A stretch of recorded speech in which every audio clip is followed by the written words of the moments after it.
Nosso estudo de hoje está na carta aos Romanos, capítulo 15, versículo 1. Mas nós que somos fortes devemos suportar as fraquezas dos fracos e não agradar a nós mesmos. Paulo está falando e Emmanuel vem comentar na lição 46 do livro Pão Nosso, Vós Entretanto. Com que objetivo adquire o homem a noção justa da confiança em Deus? Para furtar-se à luta e viver aguardando o céu? Semelhante atitude não seria compreensível. O discípulo alcança a luz do conhecimento a fim de aplicá-la ao próprio caminho. Concedeu-lhe Jesus um traço do céu para que o desenvolva e estenda através da terra em que pisa. Receber o sagrado auxílio do Mestre e subtrair-se-lhe a oficina de redenção é testemunhar a ignorância extrema. Dar-se a Cristo é trabalhar pelo estabelecimento de seu reino. Os templos terrestres, por ausência de compreensão da verdade, permanecem repletos de almas paralíticas, que desertaram do serviço por anseio de bem-aventurança. Isso pode entender-se nas criaturas que ainda não adquiriram o necessário senso de realidade. Mas vós, os que já sois fortes no conhecimento, não deveis repousar na indiferença ante os impositivos sagrados da luz acesa, pela infinita bondade do Cristo em vosso mundo íntimo.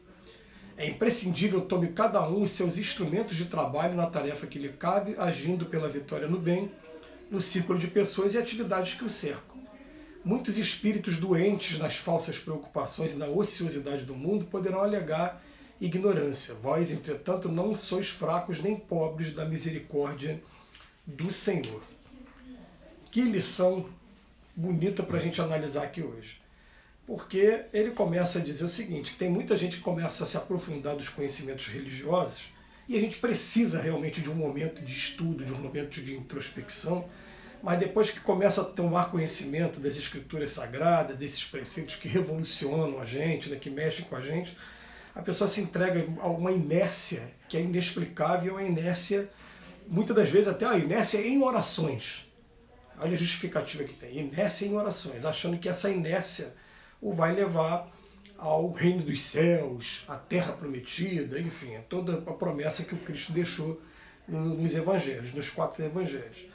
Quando a gente começa a entender que é o seguinte, olha que frase bonita, o discípulo alcança a luz do conhecimento a fim de aplicá-la ao próprio caminho e depois desenvolver, estender através da terra em que pisa para os outros que estão ao redor.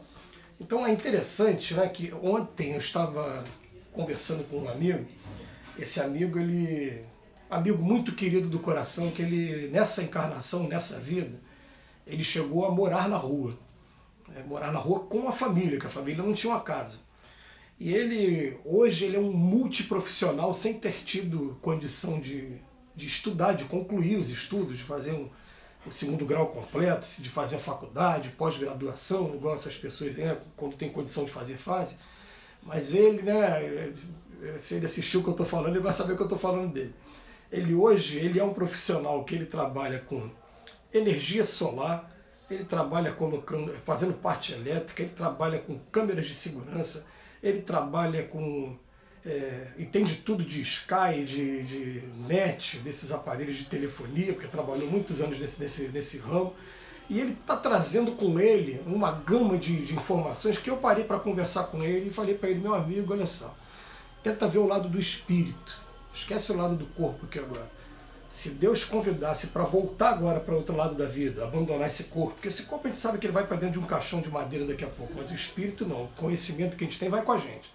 Convidasse a mim e a você, poxa, eu por ter tido oportunidade de estudar, estudei, fiquei numa profissão só, me acomodei, você aprendeu coisa pra caramba. E outra coisa, você tem muito mais condição de se virar hoje do que eu, porque eu tenho dificuldade de fazer parte elétrica. Eu só sei que você não pode botar positivo com neutro, eu só entendo o básico de eletricidade, mas você faz essa instalação elétrica de tudo, né, de casa. Então ele, por não ter se mantido na inércia, ele desenvolveu uma capacidade, em primeiro lugar, para aplicar para ele mesmo, porque ele faz todo o trabalho dentro da própria casa e, em segundo lugar, para aplicar para as outras pessoas. Então ele coloca o seu serviço profissional à disposição de todos.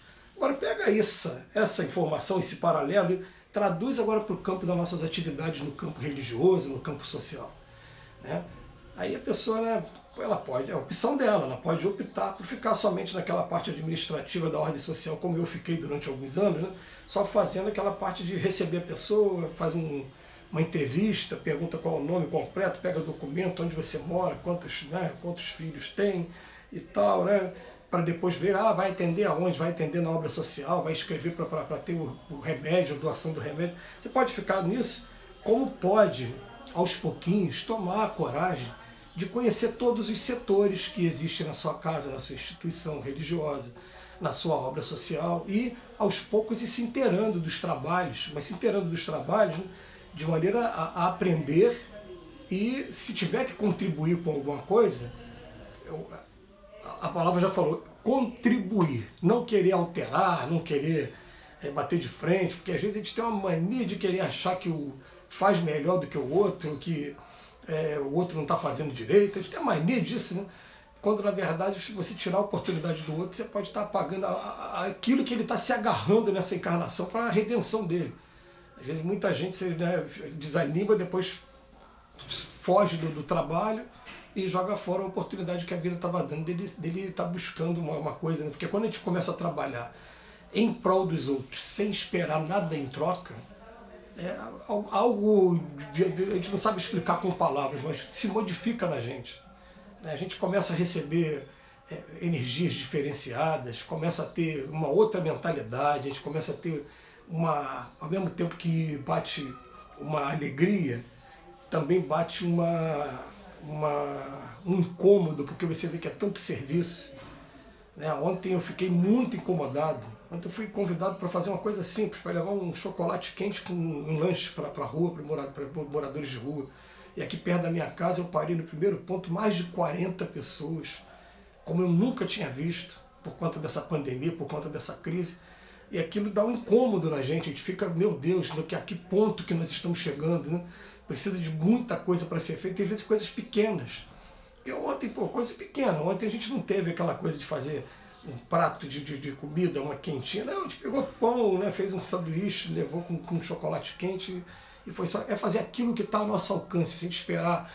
Eu queria tanto fazer uma super refeição, né? Mas para fazer super refeição você tem que ter o contato com mais pessoas, tem que ter uma organização. Então eu não vou fazer porque eu não tenho organização. Faz o que está ao teu alcance, começa a fazer, e em tudo é assim.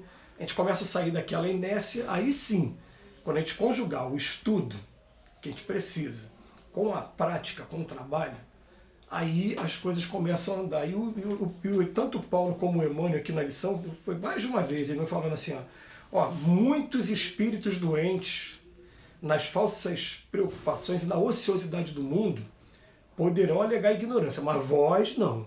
Vem chamando a nossa atenção, vocês não. Nós que estamos acompanhando esse estudo aqui diariamente, né, que estamos procurando conhecer mais o Evangelho, a nós, ociosidade de jeito nenhum. A teoria ela tem que vir para ajudar na prática. A gente sabe que tem até muita diferença da teoria na prática, né? Quando chega na prática tem muita coisa da teoria que a gente acaba pulando, acaba abreviando, mas o conhecimento da teoria vai facilitar e vai evitar muitos erros, muitos equívocos na prática. A gente precisa dos dois. O problema é que quando se trata de estudo do Evangelho, de estudo de reforma íntima, de estudo do Cristo, a gente se agarra numa fé e fica pedindo a Jesus o tempo todo que nos ajude e você não faz nada para ajudar você mesmo. Você quer só que Jesus te ajude. Eu costumo falar isso com frequência, né? O interruptor de luz está aqui, é só você estender a mão e acender a luz. Você está aqui do lado e pedindo a Jesus que acenda a luz para você. E quando Jesus, na verdade, Deus está olhando para você e falando, meu Deus, eu quero que você aprenda a andar com suas próprias pernas. A gente tem várias mensagens dos Espíritos falando o seguinte, a gente quer de vocês autonomia, independência, a gente quer de vocês iniciativa, e quando vocês tiverem, a gente vem para incentivar, porque tem um montão de coisa que a gente queria estar fazendo, eles dizem, né? Eu estou do outro lado da vida, vocês estão aqui, vocês estão na matéria, então a gente vai estar estimulando vocês, intuindo vocês para que vocês façam esse trabalho por nós, porque a gente aqui do outro lado não tem as mãos, a facilidade de pegar as coisas igual vocês estão pegando, vocês que estão na matéria. Então a gente tem que procurar fugir da preguiça, da ociosidade, tomar iniciativa sim para o trabalho. Fica aí o convite mais uma vez, é um convite que às vezes vamos botar assim, invasivo, né? É mais tocado aqui, mas é para o nosso bem. Que Jesus nos abençoe hoje e sempre. Mais uma vez, obrigado, Eumânio, pelas reflexões.